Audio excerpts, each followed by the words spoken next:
Thank you. Thank you. Good morning. How's everybody doing?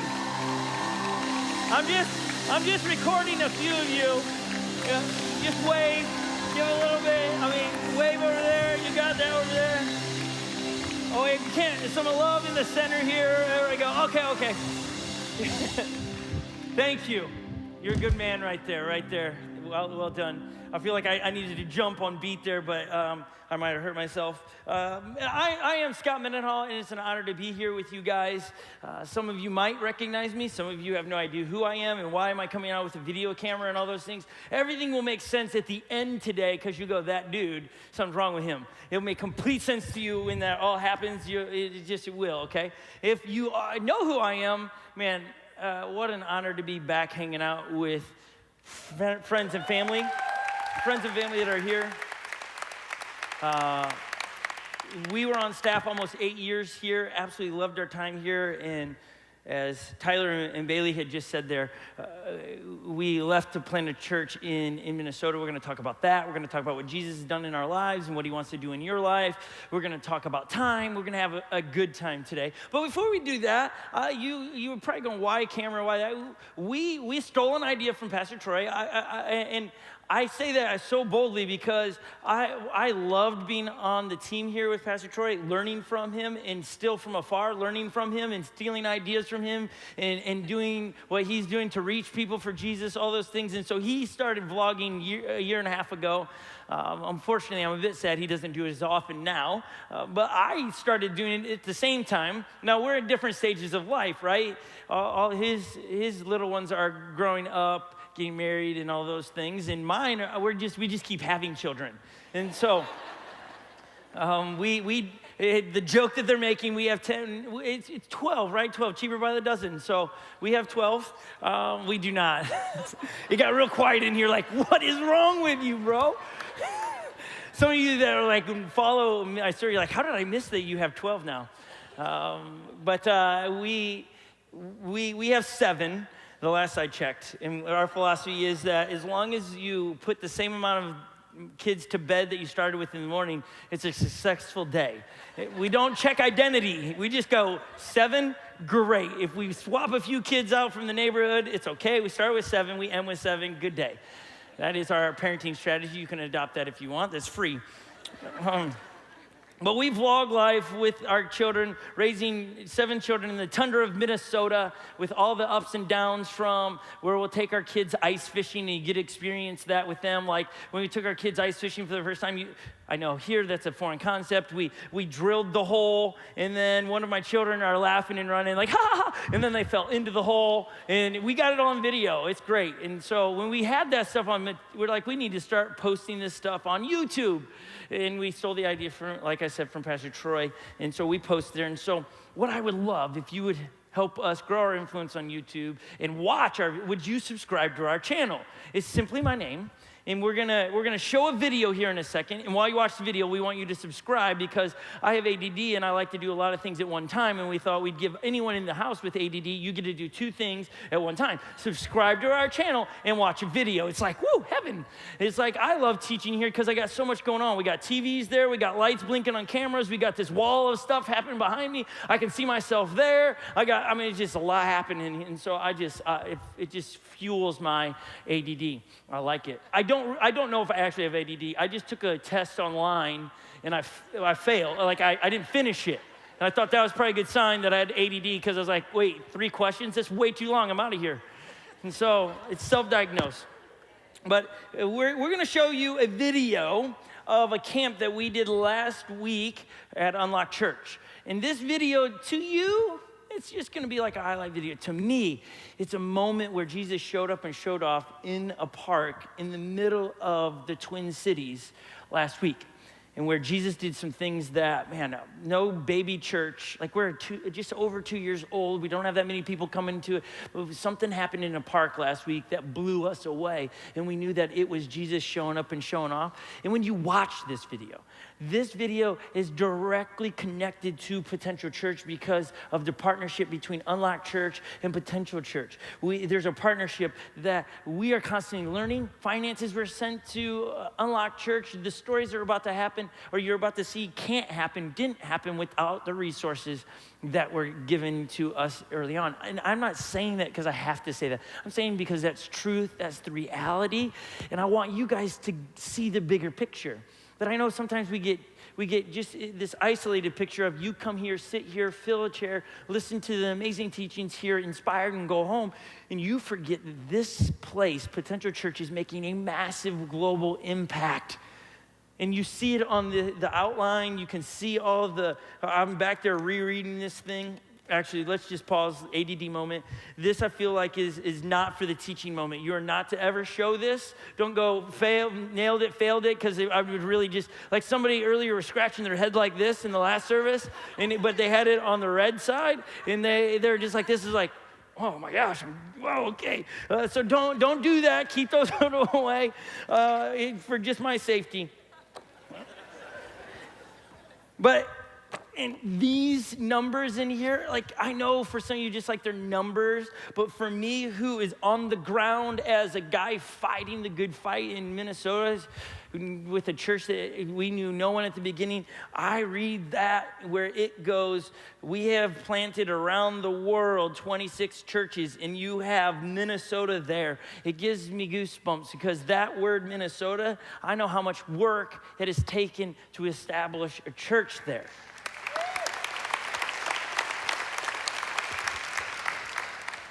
And the video you're about to see will hopefully bring to life the reality of what I feel and I'm fighting for every day. That you will see what we got to be a part of.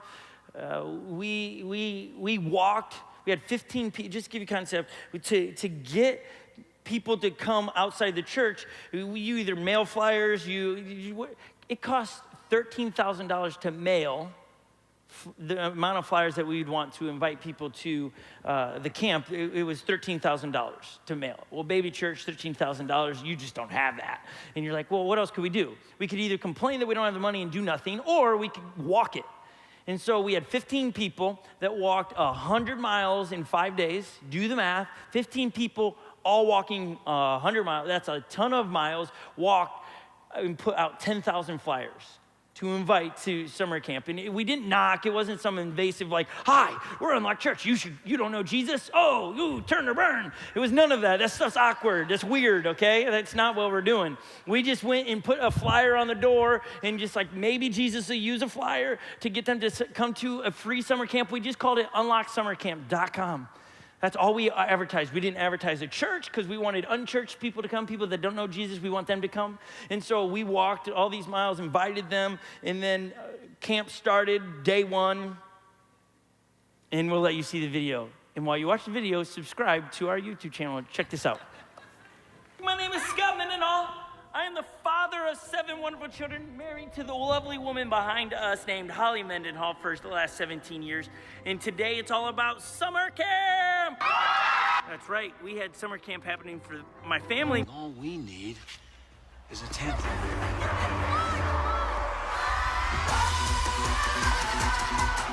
Colossal, we come these renegades in the ring.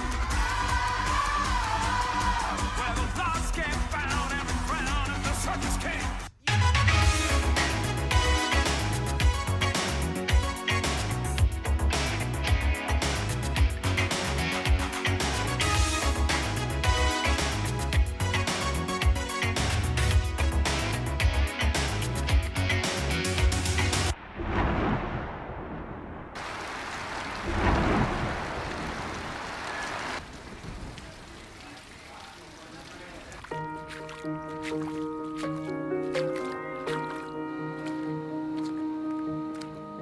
Good morning, everybody, and welcome to day one of summer camp. It is wet, it is muddy, but we are smiling.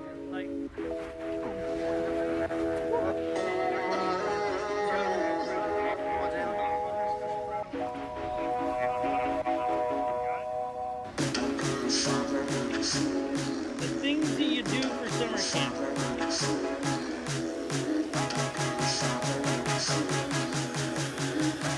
This behind us, this action that's happening, is our solution to the monsoon that has fallen in Minnesota in the last 24 hours, which has brought cooler temperatures.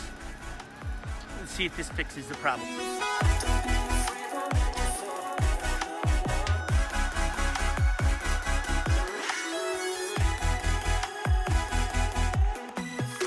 Dry feet, it's so awesome. I'm not sloshing around. This is a team that gets it done. How many are glad the sun is out today?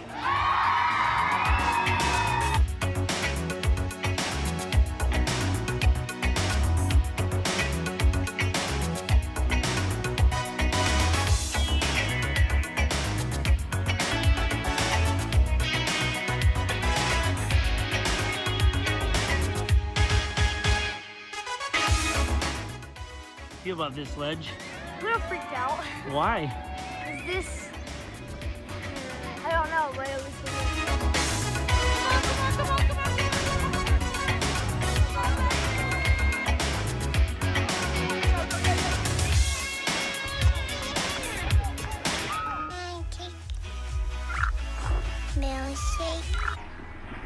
People often ask, where do we come up with these games? We create them in the office from our own minds. Over my shoulders today is acrylic paint, bazooka spraying, some t-shirts instead of tie-dyeing. The shirts are awesome, all custom designed. One of the coolest things about Unlock Summer Camp, and there's a lot of them, but this is up there. Every day, we are providing lunch for everyone that comes and the volunteers. There's almost 100 volunteers here, almost 200 kids here, and Culver's today is sponsoring our lunch. So I would like to say thank you to Culver's for sponsoring the lunch for everyone that's serving the Maple Grove community. Phenomenal. Thank you for partnering with us. My kids loved it. It doesn't matter the rain. I mean, maybe if it were snowing, but you know, these are Minnesotan kids. Nothing's gonna keep them down. They told me about the dance party. They told me about, oh, they cannot wait to get their skateboard decks. They're really looking forward. It's not gonna be a skateboard deck To for that. me. It's gonna be. So we're super thankful. We love it. We love Unlock. We love all the leaders, all the extra staff that came up to help. It's awesome.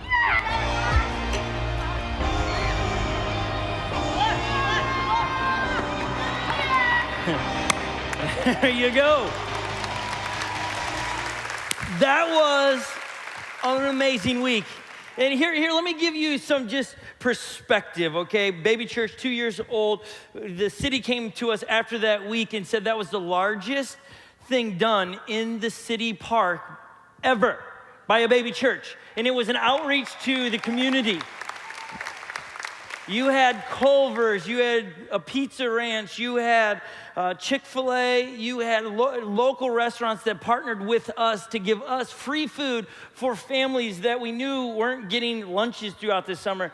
That all happened because of the team, the partnership here. We had 4 states involved. We had a team from Texas come in, Mississippi, Illinois, and then the Minnesotan crew that lives there. We partnered together. 100 volunteers came in from across the United States to pull off something like that. It was so amazing. So amazing. And then at the end of the week, it was 379 people in a park. It was just mind-blowing for a 2-year-old church. Like, I know for Placentia Church, you hear numbers like that and more all the time. But for baby church guy, why somebody asked, why do you call it a baby church? Because I understand babies. We've had 7 of them. Okay, so you go, are you saying 7? Do you know what causes children? Yeah, they're like gremlins. You get them wet, and they multiply. Don't get children wet, okay? No baths in our house, okay? That just doesn't happen. Whatever causes children, we be good at it, okay? Whatever it is. We'll give you some pointers if you need some. We got to figure out how to figure out if you're going to have a boy. Anyways, there's too much information. We'll talk about anything today. But with 7 kids, I understand what it takes to raise a baby from a newborn all the way to at least 10 years old, because that's our oldest. And with the baby church, it's the same thing. And it takes a lot of people, a lot of time, a lot of resources, a lot of energy, a lot of everything in a baby church. A baby church is just like a baby person. A lot of potential in it. A lot of greatness that's locked up in them. but it takes a long time to unlock it and watch it grow and mature. So we just try to keep saying we're a baby church because there's a lot of potential at Unlock Church, and a little bit because it starts from potential, but you get what I'm saying, right? There's a lot of, like, man, the possibilities in 10 years of what this church could do. If we can do that now with the size of church we are and do a free summer camp where the kids went home with their free t-shirt made with acrylic paint.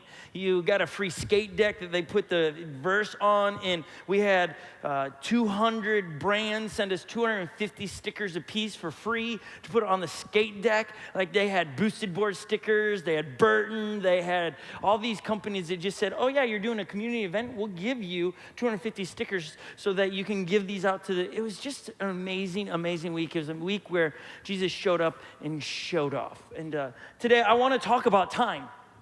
As a dad, I understand time. As a church planner, I understand time. Like, some days I want to speed up time. A lot of times when it comes to my kids, I want time to slow down. Often prayers I pray is, Jesus, slow down the sun. Slow that sun down. I need more time with my kids. I need more time with my wife. I don't want to die. I want more time. And when it comes to time, some of you are like that, and you want more time with your family, but less time at work. We want to be able to go, well, no, we want to allocate this time. When we're in what I call the mean time, where you're in between a relationship that went bad and you want to be married real bad, and you're in the meantime while it's not showing up, you're like, Jesus, where you at? Forgot about me. All my friends are married, but I'm not. I'm in the meantime, and in the meantime is where we want it to get real short. We want it to be like the length of a breath. Okay, we're over. That was great. Okay, it was tough. Whew, it's dangerous. I really had to trust Jesus there. Whew. But Jesus is like, no, mean times is where we most learn. The mountain peaks, we don't learn usually there because we're throwing parties. Woo, life is great. At the valleys, we're going, oh, wow, what am I doing? And that's where we make most dangerous decisions, is in the meantime. We're waiting for Jesus to show up and show off. And I think you see it the best when you raise kids. People always are telling me when they find out that we have 7 kids, and I'm like, oh, I can't wait till they're teenagers because it's so much fun. They go, enjoy it while they are at this age because they grow up so fast, right? Anybody ever say that? They grow up so fast. They'll blink and it'll be, yeah, it's true. You can see it in my kids, especially coming back here now, and people are like, well, how's the family? When we left 4 years ago, my kids 4 years younger. And since the oldest is 10, 4 years ago, you got a 6, and then you have a 5-year-old. That's really little. Like, everybody's going, oh yeah, you're so little. You're so little. They were so little. They're so cute. They're still cute. They just come with a little bit more attitude now. So you see time. I traveled with a few things that would help me illustrate this really quick, and we'll show you. They're in the suitcases because it's just the way you can travel with this size stuff. But what I need to do is we're going to count it down, and then I'll review. This is going to help you see it the best, especially if you know me. So can you go 3, 2, 1? There we go. There we go. This is my two oldest boys. Come here. Are you wounded? Come on up here. Come up here. Guys, we take care of them. They had a blanket in there, okay? They both had blankets. They're calling these their homes right now. They're mobile homes. Epic. All right, so come here, Ledge. Really cool guy. Ledge, how old are you? 10. What is your favorite football team? Vikings. Yeah, all right, Skull Vikings. What is your favorite thing about Minnesota? Snowboarding. Why? Because it's fun. Okay. This dude can shred on some slopes. Epic, how old are you? 8. When's your birthday? August 13th. What would you like for your birthday? A guitar. A guitar, okay. They've been told, like, if they do this well, that they'll get a penny board. So we've bribed them to stay in there. They're like, penny boards, yes, skateboards. What's your favorite thing about Minnesota? The snow. See, this dude was born here. He loves the snow. So all of you are afraid of the snow. It's not as scary as you think, okay? Boys, grab your homes and hit the road. Here you go, Epic. Take that with you. You might want to shut that mic off. You have no idea what Epic might say with the mic in his hand. He's got the power. But here's the deal. For those that knew Legend and Epic, you're going, man, they grew up so fast. Wow, I remember when they were this. That illustrates how fast time goes. I mean, I'm back there. They're putting makeup on me today, and they're using primer to fill in my wrinkles. I love the sun, but the sun doesn't love me back. It gives me wrinkles. And then I didn't priming my face. It just let me know I'm old. You know, I'm in my 40s all of a sudden. I'm old. Some of you are like, well, wait, hold on. If you're old and I'm 60, I must be real old. I didn't say it. You say, you know, I just messing. I told Holly, you know, I'm like, no, you know, I'm not old. I wear skinny jeans. She's like, yeah, I was going to tell you, they're just a little tight. I'm like, no, they're not. She told me why she thought they were tight. And I was like, it's okay. Somebody like, well, how do you get those? We paint these on, okay? These are painted. Stop looking at my legs, though. Stop it. Seriously, stop looking at my legs. It's getting awkward. These are jars full of Skittles. This one represents Legend's weeks that I have till he turns 18. And this is a jar of Skittles, weeks left that I have with Epic. Age difference, so it's filled a little bit different. 390 weeks till Legend turns 18, and 474 weeks until Epic turns 18, kind of symbolizing 18, they're an adult. If they so choose to move out, you know, they can move out. That's where they're an adult. I have no idea if they'll move out. My luck, all 7 children will just live with me. It's just the way it'll go. They'll all buy their own dogs. It'll just be a great reality TV show.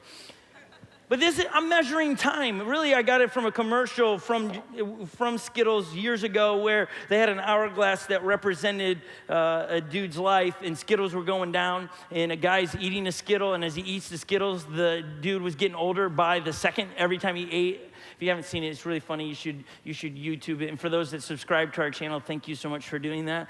But this puts it into context that time goes really fast, because seriously, that's not that much time left. For me to raise them as men of God, to speak into their life, to direct them and guide them, that's not much time. I mean, after today, we got to pull one jelly bean out, or one Skittle, out, because time keeps moving. Time is ticking away. So I want to talk about it. And what do you do in the meantime where you want it the fastest? You want it to go really, really fast. We ask this question at Unlock Church every weekend. So we're going to ask it to you. What is Jesus going to say to you today, and what are you going to do about it? What is Jesus saying to you, and what are you going to do about it? Jesus brought you here today. You didn't go on your cruise this weekend. You didn't go on your vacation of the 4th of July weekend because Jesus wanted you to be here to hear something. That could have been through worship already. It could be through a video already. It could be through something. But Jesus wants to speak to you, and he wants you to do something about it. It does no good to just post on Instagram or social media what Jesus said to you, and you do nothing. That's just madness. Oh, no, Jesus is speaking to me, but then you do nothing about it. You get no results. Jesus talks about that a heap in the Bible. He calls people a foolish builder if you listen to my words, but you do nothing about it. So Jesus is going to speak to you, or he already has. What are you going to do about it? So when you feel the tap on the shoulder, the nudge inside to do something, Jesus is saying, that's for you. You got to figure out, what am I going to do about that one thing? It's on you, especially if you call yourself a follower of Jesus. Then follow Jesus. Let him have influence in your life. I want to read a verse from an author in the Bible. His name is John. He authored his very own book called John. John was one of many disciples that went around and did life with Jesus and recorded the acts of Jesus and the words Jesus spoke. And he wrote it down so that we might be able to have eyewitness accounts of what Jesus said he did, so that we might be able to live our life the way Jesus planned for. Instead of giving our opinion on social media, maybe we should start going, this is what Jesus has to say about things in culture. And instead of giving our political view, what if we talk about what Jesus has to say how to treat people? Because after all, our job is to do 4 things. Love others, serve others, forgive others, and not to judge others. Those are the 4 things. If you do something other than those 4 things, you're not doing what Jesus told you to do. So if your posts are not serving one another, if your posts aren't forgiving one another, if your posts are not, if your posts are judging others, you're not doing what Jesus wants you to do. And if you're not, I forget the other 4 because I have ADD. But if you're not doing those other things, then go back and do one of those, right? If you're not serving, then serve. If you're not loving somebody because they said something to you, they looked at you funny, well, Jesus says love them. He didn't break it down anymore. He just says, hey, love your enemies. He didn't leave room for a rebuttal, but what if they do that? Love them. Love them. Jesus says this. I think this is so. If you want peace in your life, ultimate peace in your, somebody tries to pin, this is not in my notes, this is just free here, okay? There's a lawyer guy in the Bible, there's a story goes where a lawyer is trying to pin Jesus up against the wall on what's the greatest commandment. It's a lawyer, so if you're a lawyer, you know, you want the facts, you want the law. And so he's coming, what's the law say is the greatest thing that I can do to get into heaven, to be the most like you? And so Jesus replies to the lawyer who's trying to trap him against the wall. He says, well, it's to love God with all of your heart, mind, and soul. To love God, put God number one. The lawyer goes, well done, that's it. That's what the law says. To love God, put him number one. Any of us that are followers of Jesus going, yes, I know that. Then Jesus says something so profound. He says, what I'm about to say is equal to number one. He doesn't say it's number two. We want to put things in some A, B, C order or 1, 2, 3 order because it's easy for us to wrap our minds around it. But Jesus comes in and says, hold up, this is equal to love God. He goes on and says to the lawyer guy, but hold on, before you walk away and applaud me, I also want you to love your neighbor as yourself. Okay, there's 3 things in what Jesus said there that if you want ultimate peace in your life, if you do not have peace in your life currently, you have a broken thing in one of those 3 areas. First one is God. If you're not at peace with God, you'll never have peace in your life. You'll never truly be happy. You will replace what ultimately will make you happy with pleasure. And pleasure, the problem with pleasure is you have to keep doing it more and more to experience the same amount of pleasure you got once before. What once took you to get high on something, now you have to take 2 of those to get high. Or what used to make you get drunk so you can forget your pain, now you have to drink more because the thing about pleasure, it requires more to get the same result that you're looking for, which is ultimately happiness. We're on a happy quest here.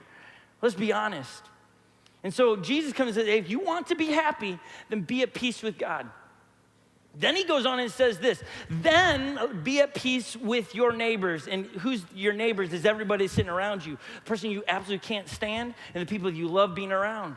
The person that cuts you off, let's be honest, this is South Florida. Everybody cuts somebody off and you want to like poke them in the eye or do something worse, right? Road rage is a real thing here. Jesus says, love them. Jesus says, are you at peace with that driver right now? Because if you're not, you're going to surrender your ultimate happiness to that driver. And then Jesus goes on and says, okay, so it's peace with God, peace with others. Love your neighbor as yourself. If you can't love yourself, then you're not at peace with yourself, then you surrender your happiness. So if you're not happy, you got a problem with one of those 3 things. It's not because you don't have a car or your car broke down or your kid said something to you. That's not ultimately what makes you happy. Jesus saying, I designed you to find happiness in one of 3 places. Peace with God, peace with people, and peace with yourself. And if you aren't at peace with someone else, you can't be at peace with God. Because God created them in his image. So if you've got a problem with one of his people he created, you ultimately have a problem with God. Okay? It's like this. If some of you came up to me and go, Scott, I've missed you, man. I love you, bro. You're amazing. You know, all these great accolades, but your wife, I'm so glad she's not here. Whew, she's crazy. Okay, she pushed 7 kids out naturally. I got a problem with her. How many know if you got a problem with my wife, you got a problem with me? Because I love my wife. So if you got a problem with one of the people in this world that Jesus died and rose again for those people, every person, every religious person, every person that's done some heinous things in nightly news that you look at and go, how can they do that? Jesus died for them, and sometimes I don't understand that. Sometimes I'm like, Jesus, how could you die for that person? They're awful. They're disgusting. And then I'm reminded, I want to be in a relationship with them too. I don't understand it. I know, I'm a pastor, I should understand it. I don't. All I understand is that I gotta be at peace with people. Because ultimately, I want to be in peace with God. I want to be at peace with myself because that's the beginning of true happiness. That's free today, okay? That's not in my notes. I didn't say that to anybody else. Someone here needed to hear that. If you're struggling being happy, get at peace with those three things, and don't justify why you can be mad at your parents because of what they did when you were younger. Jesus says forgive and forget. It's time to latch onto that and forgive a bunch of people. It's a lot more lovely in life. Let's get back to John chapter 10:10. And I only have 7 minutes left, so I'm going to talk really fast. Mary Escobar, who is a translator, I am so sorry. It's going to get really fast from here, so everyone fasten your seatbelts. I think I got 16 pages of notes here, and so here we go. John 10:10, theme of last week's camp for us. John 10:10, we quote a ton, but we only quote half of it. These are Jesus' words. If you got an old school Bible, you'll find that most of the time in old school Bibles, John 10:10 is in red because it's Jesus speaking. And if you know anything, when Jesus speaks, we better pay attention because he's speaking to you and to me. He wants to teach us the truth, how to be more human and to be more like him and how he created us. Jesus doesn't want to be a dictator in your life. He doesn't want to control you, manipulate you, do anything negative. He wants to come and give you life and life more abundantly. That's the second part of John 10:10. That's the part we all quote. That's the part we put on a refrigerator. But the first part of that is the setup to John 10:10, the part where Jesus says, I came to give life and life more abundantly. It's the setup part is the whoa part, the part that should make your brains fire. So let me read the part that you don't probably hear very often, but you know of, and you probably give credit to someone or something that you shouldn't. Let me read Jesus' words, John 10:10. The thief comes only to steal, kill, and destroy. If you've grown up in the church, you're like, I know who the thief is. The thief is the devil, Satan. Yeah, you're probably right. Well done. I'll give you a B+. That's like, only there's three answers a lot you can give around. You know, if it's a positive situation, you just say Jesus or love, you're probably gonna get it. If it's on a negative topic, the devil, okay? You got it, well done, you're really churched, you know it. But who do you really think the thief is? Jesus is setting it up, right? This is the setup. The thief comes to steal, kill, and destroy. But I have come to give life and life more abundantly. What did Jesus do? He came to give you life, not take life from you. He came to give you something, not to control you. And so Jesus is setting up going, okay, now who's the thief? And I'm sure the crowd, just like you're like, okay, get to it. Who's the thief? Let me ask this question in a different way. Who in your life has the greatest potential to steal your future, to kill any relationships, or destroy your life? Who has the potential to take something from you that you want when it comes to your future, or destroy your life, or kill any relationship around you? Who is it? It's you. You. Culture would say it this way. See, if you read your Bible more, you'll find out that culture just tries to reword what Jesus already said. Because culture says, I'm my own worst enemy. A+ right there. That's well done. Culture says we're our own worst enemy, where Jesus came along and says, right, you're the thief. You're the one stealing your potential. You're the one stealing your dreams. But we want to blame it on our wife and our husband. Well, if I wouldn't have married him, I wouldn't be here. That's not their fault. You are your thief. You didn't get into the school perhaps because you didn't study how you should have. You're your own thief. And we don't like that because, man, we like the feeling of, oh no, it's their fault. It's them. My legend, the oldest, he's great at this. He's the guy that blames it on somebody else. Like this morning, we're back there, and the legend's drinking out of a coffee mug, milk. And he's drinking, and I look over, and he's got milk running down his shirt. I'm like, bro, what's going on? You got a hole in your lip? And he's like, I don't know, but it's Epic's fault. Epic was on the other side of the room, and I'm like, what did Epic do? Blow from over there? Has he got some superhuman ability to and blow the milk? He's like, what? And then he goes, well, I've never drunk out of a coffee mug. And I just said, bro, I'm not looking for you to blame it on anything. I'm just kind of having a good time, but you got milk dribbling out of your face. Okay? Figure it out, fix it. We are so quick to blame, I didn't get the promotion because that person cheated their way. They were brown-nosing. They liked them more. We blame the lack of the promotion or the lack of the finances or the lack of the relationship on somebody else. We don't sit there and go, okay, Jesus, what are you up to?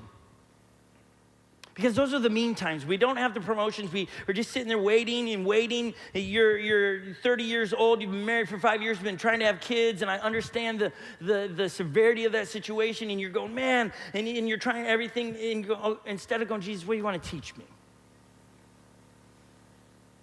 Prepare me to be a mom or dad.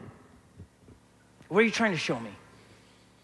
Our prayers are always centered when we're in the meantime about us. Jesus, make this time shorter. Give me the money to pay my bills. When we're in the meantime of Jesus showing up and showing off in our lives, we're like, Jesus, our prayers are all about us, where Jesus is like, it's not all about you. We are a small part in the big story.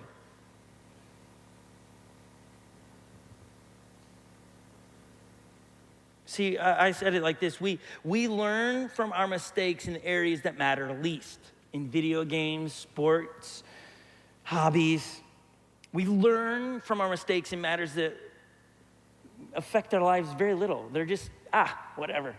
You play a video game, whatever you're into, Fortnite, Super Mario Brothers, depends how old you are. And you're playing, you're like, oh, can't go that way. They keep chopping my head off. Oh, man, the mushroom, don't eat that one. It's bad for you. Mushrooms are bad for you, okay? You learn in those moments in life that just, we repeat our mistakes in areas that matter the most when it comes to finances. Oh man, I ran out of money, so I'm gonna go get more money from the bank. It's a genius idea, I'll just keep borrowing more. I'm in debt, so to fix debt is to get more debt. Genius. But we keep doing it. It's like, we really think that's the good plan. Or when it comes to relationships, we keep going, why do I keep getting into bad relationships? It's because you keep making bad decisions. Just a dating advice for all the ladies here. I got 2 daughters, and I'm fearful for their lives when it comes to dating. But when it comes to dating, ladies, if you roll into a first date and the boy shows you how awesome his car is and it's not paid for, and he tells you he's in debt for that, you go, nice to meet you, your car's great, I'm out. Just hit the road. There's no reason to go on the date. He likes his car more than you, okay? It's just the truth, okay? If the guy shows up on a skateboard to pick you up, and he's got one for you, that's a catch. He thought of you, okay? He showed up with his skateboard for you. That's like, you just record that stuff, because look at what our first date was. It was cute. He picked us up on a skateboard. The dude's a budgeter, clearly. He's got it going on, okay? That's just free, okay? But when it comes to the dating stuff, we don't want to be single forever, so we just start, you start your New Year's resolution out. If you're single, man, Jesus, I just want to date somebody, eventually I want to marry somebody that loves you. They serve at the church. They love kids because I want kids. And Jesus, I just want a guy that's like 6 foot tall and maybe blue eyes and maybe athletic build. Jesus, I'll wait for that. That's January. June comes. Jesus, maybe I'll just take a guy that loves you and serves. The height thing doesn't matter. They can be 4 foot. January of the next year, Jesus, when I open my eyes, whatever guy's standing in front of me, I'm gonna date. That's how it goes. We want the meantime to be short, and we're like, Jesus, you've forgotten about me, so okay, I'm taking the wheel again. I'm gonna make a decision. And what I've learned about decisions is, and we are the common denominator in our decisions. Decisions we make today determine the stories we will tell. We make our decisions, and decisions make us. Wise people, based on the way the authors in the Bible say a wise person is someone that understands that yesterday is connected to your future, that it's all a big piece. It's not just, well, that's my past, it doesn't matter. Really, try this then. Go to work tomorrow, steal a bunch of things, get fired, and try to go get another job the next day and tell them, I got fired because I stole all their money. They're not gonna go, oh, that's cool, that was yesterday. It's not a big deal, right? It's all connected. If you are get into a new dating relationship, at some point, somebody's gonna ask the awkward question, so how many boyfriends, girlfriends do you have? Well, are we counting high school too? Are we like early 20s? Like, where are we starting here? Because you're like, well, if I tell you all of it, it's gonna be really embarrassing, right? Our past becomes our future. We don't want it to be that way. We want to be able to go out and have an isolated weekend where it's just amazing good time, like questionable good times, where we regret it. We want it to be, well, that was last weekend, next week I'm gonna start over. It's not separated. Wise people know that every decision is connected to the future. Your decisions you make today will be a permanent part of your story. You get to choose a lot of the way your story goes by the decisions you make. Here's the concept of the meantime. John the Baptist, pretty big figure in Jesus' life. John the Baptist is a man that baptized Jesus in the Jordan, which that's pretty big, right? Pretty big character in the Jesus story. John the Baptist points at Jesus and says, I can't fill his sandals. This is the Son of God. This is Jesus. This dude is this guy, follow him, don't follow me. Says all the right things. And we pick up in a story from the author Matthew in his book called Matthew, chapter 11, verse 1. And we're going to start where the author records here. He says, after Jesus had finished instructing his 12 disciples, he went out from there to teach and preach in the town of Galilee. Why is that important? You know, everything in the Bible is important. Some of you, you're like, I don't get it. Why is that important? Because it sets up the next part of the story. If you just Google Galilee, it's like a resort. It's like white sandy beaches, palm trees everywhere. Somebody's coming up to Jesus, can I get you a pina colada? I'll refill it. And probably not, probably like more like wine. But it's where you want to go. It's like where you go to vacation from here, right? That's where Jesus is headed. And then in verse 2, when John, who was in prison, heard about the deeds of the Messiah, he sent his disciples. So John is in contrast to where Jesus is headed. He hears about what Jesus is doing. Here's where Jesus is heading. Going, hold up, Jesus. You were like so close to me. You were right in my neck of the woods. And then you decided to go where? You're leaving me? Hold up. You're healing all these people. You're doing amazing. And then you're leaving me in the prison. I baptized you. It might be similar for you. Wait, hold, Jesus, you haven't healed my mom or dad? You haven't gotten me a promotion yet? Jesus, have you forgotten about me? I grew up in the church. I volunteer. I tithe. I do all these things, Jesus. Where are you at, Jesus? My kids are not following you, Jesus, and I took them to school, or I took them to Sunday school. I took them to church every Sunday. How in the world, Jesus, would you let them fall away? What are you doing, Jesus? So John the Baptist is saying, Jesus, how can you let this happen to me? He's in the meantime. And Jesus responds to the disciples because John the Baptist is in contrast a dungeon, stone, dark, wet, moist, nastiness, rats everywhere, no pina coladas, nothing like that. And here is Jesus who is leaving that, and Jesus replies to him. He says, go back and report to John what you've seen. Says to the disciples, tell him the amazing things that I've done. And then Jesus says this, blessed. Did you know this, that when you see the word blessed most of the time in the Bible, blessed is really should be translated are happy. Blessed means happy. So happy. Happy is anyone who does not stumble on account of me, of what I do. When I delay in answering the prayers, happy are those that don't freak out, that don't go, Jesus, where are you at, man? Happy are those. In the meantime, when you're waiting for the answers to your prayers, happy are those that don't lose faith in Jesus. Now, 4 years ago, left Potential Church to start Unlock Church. Man, I rolled out of here thinking I was the LeBron James of pastors. I was like the best of the best. Man, I was under the leadership of Pastor Troy. I know so much leadership. I'm going to go to Minnesota, and people are going to flock to me, and we're going to start this church, and it's going to be amazing. And people are going to come to me and go, Scott, how did you do it? And I would say, I'm super creative. I got tattoos. You need kids' names like Legend, Epic, Icon, Historic, Inspire, Courage, Greatness. You need those kind of kid names. And people would just come to you. And I would just brag about what I was like, yeah, Jesus, you called the right man for the right job to go to the tundra of Minnesota and do something great. Okay, maybe not the LeBron James, the Michael Jordan of basketball. Okay, he's way better than LeBron. And somebody, I heard that amen. I like that. And so that was where I left. In that attitude, I got there, knew no one, sat in an office and go, okay, what am I gonna do now? First Sunday rolled by, didn't teach. Easter came by that year, didn't teach. At the time we had left, we had been in ministry for 17 years, and that was the first Easter in 17 years I had not teach. For the next 2 years, I don't step on a platform and teach.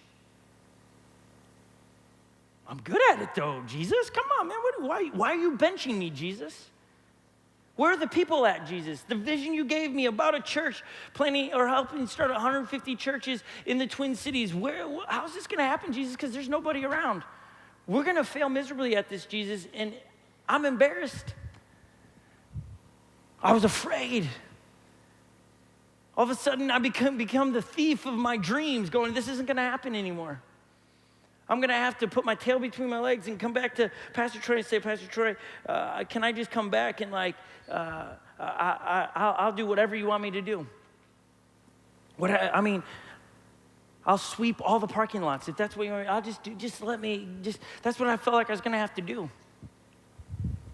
I was in the meantime. And in the meantime, I learned a very, very important thing. And this is what I want you to get today. That our deepest needs become a gift when it drives us to depend on God. Our deepest need becomes a gift when it drives us to depend on God. Until you get to that spot in your meantime situation, you're gonna be in the meantime. Because Jesus is trying to get you to depend on him because he wants to give you life and life more abundantly, more life than you can contain. But until you depend on him, till you trust him, it's not happening. And Jesus doesn't make bad things happen. He's not responsible for those things.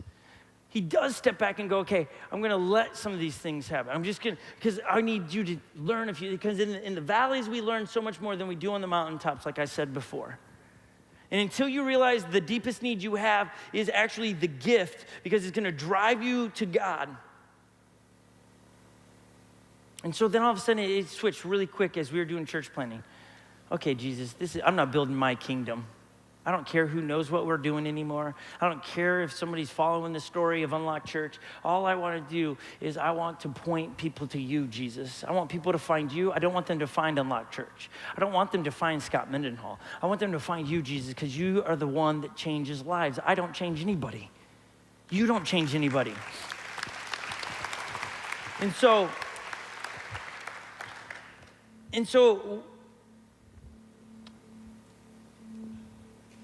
somebody caught that. I was like, wait, noise. Last service, he came out with the silver bandana on. I thought he was on the silver team for student camp. He's not. Now he has the orange one on. Are you on the orange team? You got a lot of teams now. See, I said something, and all these teams want him to represent. So you're probably going to get them points. Well done, bro. Well done. Here's how I'm gonna wrap this up is one last story. And honestly, it has changed for me. I no longer view myself as a gifted, talented anything. I am a follower of Jesus just like you, trying to point as many people as I can to Jesus. That's it. I'm trying to stand between the gates of hell and people that don't know Jesus and say, turn around, it's that way. Find Jesus, find Jesus. You don't want to go this direction, go that direction. Find Jesus. He wants to give you life. He doesn't want to control you. He loves you. He loves everyone no matter what you've done, no matter how heinous you think it is. He loves you. He can forgive you. And then you need to forget what you did when he forgives you. Stop bringing that stuff back up. Have peace with yourself, God, and others. Couple weeks ago, back at Christmas, my wife, Holly, who I love, we've been married for 17 years, got me the best gift she's ever gotten me in our 17 years of marriage. She, up at that point, was the worst gift giver ever. She knows it. We've talked about it. It's been a moment of contention on our marriage for 17 years, that she's a horrible gift giver. And she got me an electric skateboard called a boosted board at Christmas, and I was so excited. It's like, yeah, electric skateboard, this is amazing. They go 22 miles an hour. You have a remote control in your hands. You have brakes on it. It's so much fun. I love skateboarding. skateboarding now all of a sudden it's like, it's just fast and you can go. It was negative 35 degrees out on Christmas, so I did not ride it outside. I value my face and my skin a little too much, and so I did not ride it. And summer happened 2 days ago in Minnesota, and so I got the boosted board out. Some of you missed that. I said 2 days ago summer happened. It wasn't that long. It was a little bit longer ago. But I started riding the boosted board through the summer. I'm about 500 miles in on my boosted board. And one night, we put all 7 kids to bed. I don't know if they were our 7, but we put 7 to bed. And I said, Holly, I'll go get us dinner. And so I was like, I'll go get some Chipotle. Anybody? Chipotle fan? Yeah. Jesus is good to us. He allowed somebody to create Chipotle. Amen. So I ran to Chipotle, got some burritos the side of our head, and then came back. And I'm riding, the sun hadn't set yet. It's still bright. And I see a black BMW behind me coming. And I'm like, we're okay. They're going to see me. I had a blinking lights on. I look back again, a little bit closer. Third time I look back, they're really close, and they hit me. At 55 miles an hour, a car hit me right off my skateboard. I tried to jump as they were coming at me, and they hit my feet, which then spun me around like a helicopter prop and just flew me 3 lanes into oncoming traffic. And I roll around, and I see my boosted board stuck under a car, and I'm like, oh no, I loved that thing. That was the best gift ever my wife has given me. It's gone forever. Finally, he came back to me, rolls down the window, and I was a little disgruntled. I mean, he hit me, okay, and ran over my skateboard, and I was like, bro, you're just a human being. I didn't want to, it was like, you understand, like, you hit me. He's like, I did not see you. In my mind, I was like, that's a good answer, because if you said you saw me and then hit me, we got problems, okay? I'm hoping you didn't see me and still hit me, okay? I got blood coming out of me. You know, you're trying to keep that, you're supposed to keep that stuff in you, but it's coming out at a rapid speed. And my pants are missing at this point on my left side, and blood's coming out of my legs. And he's like, are you all right? I go, I think I'm gonna be okay as long as the red stuff, more of it stays on the inside than comes out. I think we're gonna be okay. And then I said, I'm gonna call the 911 just to make sure. I've never been hit by a car. And he's like, yeah, I was doing 55 miles an hour, bro. I was like, yeah, let's call somebody. So we call the police, and they all come, and they roll up on the scene. And as the story is being told by Tyler, the guy that hit me, the officer goes, hold on, you were driving 55 miles an hour and hit him. And he said, I've never rolled up into a scene where somebody's been hit by a car at 55 miles an hour and they're standing. Nothing seems to be broken. And he goes, this is crazy. And, you know, at that moment, I didn't know what was going on. I was just like, okay, great. Can we stop the bleeding? And my head hurts. Okay, I was like, yeah, that's great. Applause later. And so the officer goes, I don't know any of the laws with boosted boards and electric skateboards, so I gotta go read about it. And so he goes to his cop car, does his thing, and I'm standing there talking to Tyler, and I go, Tyler, I think Jesus is trying to get your attention. He's like, why do you think that? I go, because I'm a pastor. You hit me. I think Jesus wants to say something to you. And Tyler goes, yeah, man, I said something like, do you know who Jesus is? He's like, no, I know, I've heard of him. I have never been to church. And I said, Tyler, why don't you, first he goes, man, I want to do something. Can I buy you a new skateboard? And I was like, yeah, man, no, they're $1,500. He's like, oh, wow, can I make payments? I was like, no payments are necessary. I go, why don't you just do this? Mother's Day's on Sunday. Why don't you grab your mom and come on Sunday and we'll give her a gift for Mother's Day? And the officer walks back in and he goes, hold on. You just invited him to church to give his mom a gift? What is happening? First you aren't broken and now you're inviting him to church. I don't understand what's going on. I said, officer, you come to church too. You'll see what it's all about. He goes, because most of the time when the victim in this situation is trying to really work up a scene so that I write up a report so you can get lots of money. There are people that had heard this story and said, Scott, this might be the way Jesus is going to provide the money you need for your church plant. Like, I'm not even making it up. Like, people say some dumb stuff. You know, I just sat there in the conversations afterwards and on the side of the street just going, what would Jesus do in this moment? Jesus wouldn't say, buy my skateboard, bro. You're an idiot for hitting me. You shouldn't have been texting and driving. Jesus would not have done that. Jesus would have been like, it's okay. We'll figure it out. I'm not trying to say I'm Jesus. I am the king of messy people. I say things I wish I wouldn't have said. I think things that are embarrassing. I am a messy guy. But for one moment in my life, a monumental moment in my life, I might have got it right where I invited him to church. And I didn't try to get the money that, man, our church plant needs or my family needs. I said, man, Jesus will take care of us and take care of Tyler. And so Sunday, the next day I wake up and, man, my body hurt, but I was like, I'm going for a run. Strapped on my shoes. Holly's like, you're not doing that. That's dumb. Don't do that. So I didn't go on a run. And my head kept hurting. I went and taught on that Sunday, and I watched back the video. I'm slurring all my words, and no real clear thoughts coming out. I should have never done it. But I'm a church planner, and there's not many options. And so I was like, I taught, and Tyler shows up, his girlfriend shows up, and his mom shows up, and they were super nervous. I mean, after all, they're coming to a place where the dude that's talking on a stage, he hit. I mean, all I got to do is go, I'd like to draw your attention to Tyler and his mom. Right over here, they ran over me. Look at that guy right there. Can we just, you know what I mean? I could have. So they're nervous, and then they've never been in church. And afterwards, after this church service, I went up to Tyler and his mom, and they just said, "We've never been to church, and we don't know what this means when we say this, but we found Jesus today. When we've never been. There's so much peace in here. We can't believe that you are not trying to sue us, and they're just tears in their eyes and found Jesus." And the 4-year-old ago, Scot would have probably fallen for the trap to go, this is Jesus' way of providing money for us. I would have fallen for it. The Scot now, where it's about Jesus and all about Jesus and his kingdom, what is the wise thing to do for other people? How do I point you in here and those on the street and those that are driving cars to Jesus? How do I point everybody to Jesus? At that moment, I got it right. I haven't got it right every time. And forever, their lives are changed. Now, you're like, oh, so they come to church every Sunday since then? No. Found Jesus. They come once in a while. I know where he works, so I'm pastoring where he works. He works at Best Buy. I go by like a little cord all the time. Hey, Tyler, funny bumping into you here today. I just needed this little dongle. Dongle, thank you, Apple, for creating a word, dongle. But coming in to buy this, Tyler, how are you doing? Pastoring him there. And I mean, I know Jesus is going to work on his heart. Whose kingdom are you building?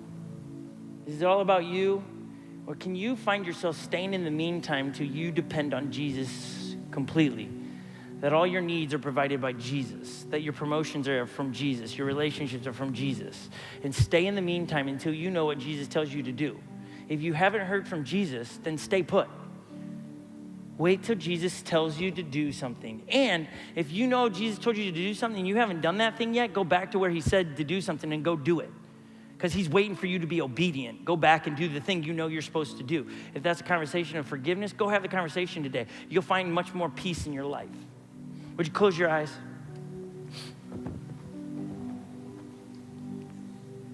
And I ask the question to you, what is Jesus saying to you and what are you going to do about it? What is he saying to you? Some of you know exactly what Jesus is saying to you.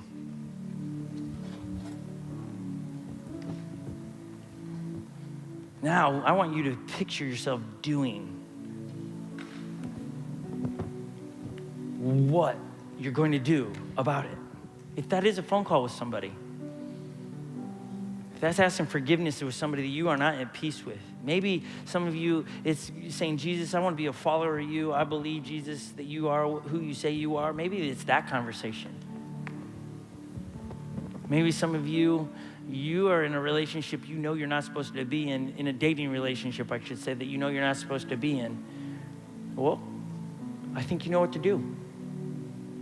Some of you, you're struggling in finances and you're in debt. And you know you're supposed to get out of debt, then sell your car. Get out of debt.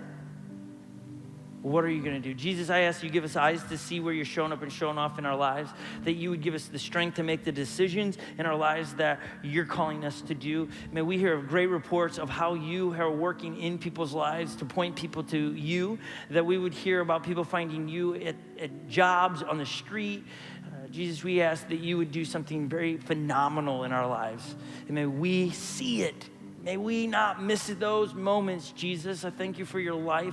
I thank you died on a cross for my sins. I thank you for this church that loves people, this church that partners with people. I thank you that Potential Church exists to spread the gospel across the nations. I thank you that they have partnered with Unlock Church. I thank you for Unlock Church and what you've done in a park with 379 people. I just ask that those people that found you last week find a church and connect with the church and grow and love you more, Jesus.